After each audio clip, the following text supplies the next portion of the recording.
যোৱাকালি এটা দুৰ্ঘটনা হ'ল মেট্ৰিক দিয়া ছোৱালী এজনীয়ে মানে ফাঁচি দি মৰি থাকিল।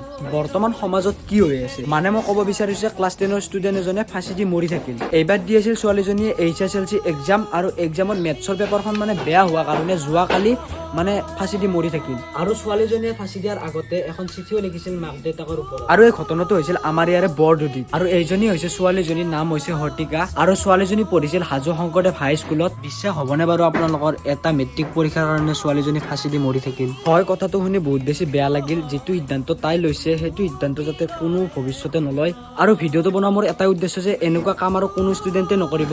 এনেকুৱা নহয় যে এখন পেপাৰে আপোনালোকৰ ফিউচাৰ ডিচাইড কৰিব পাৰিব। এক্সাম এবাৰ বেয়া হৈছে আৰু এবাৰ দিয়া। প্লিজ আপোনালোকক অনুৰোধ কৰিছো এই কামটো যাতে আৰু আগলৈকে কোনো নকৰে। মই ইমান বেছি ডাঙৰ নহয়, মোৰ সিমানখিনি অভিজ্ঞতাও নাই যে আপোনালোকক মই বুজাব পাৰিম। কিন্তু মোৰ ফালৰ পৰা মই এটা কথা ক'ব বিচাৰিছো যে মোতকৈ সৰু ল'ৰা ছোৱালীবিলাক মানে ক্লাছ 10ৰ ষ্টুডেণ্টখিনি যাতে মানে মেট্ৰিক দিয়াৰ